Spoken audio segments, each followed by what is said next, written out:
آج فجر کی نماز کے بعد اعلی صبح میں ویڈیو بیان ریکارڈ کرا رہا ہوں کہ کل مجھے بلا کے بتایا گیا ہے کہ 12 سال پہلے مری کے کسی ریسٹ ہاؤس میں رہنے کی بنیاد پر مجھے، جس کی میں نے 942 روپے پیمنٹ نہیں کی، نااہل قرار دے دیا گیا ہے۔ یہ ایک ایسا بھونڈا مذاق ہے، یہ ایک ایسا گھٹیا مذاق ہے کہ جس کی جتنی مذمت کی جائے وہ کم ہے۔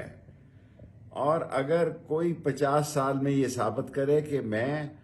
کسی ریسٹ ہاؤس میں رہا ہوں تو میں سیاست سے دستبردار ہونے کے لیے تیار ہوں، لیکن میں اپنا حق نہیں چھوڑوں گا۔ میں قلم دوات کے نشان پر عوامی مسلم لیگ سے حلقہ 56 اور حلقہ 57 میں الیکشن لڑ رہا تھا، اور پی ٹی آئی کے سپورٹروں اور ووٹروں کی بھی مجھے حمایت حاصل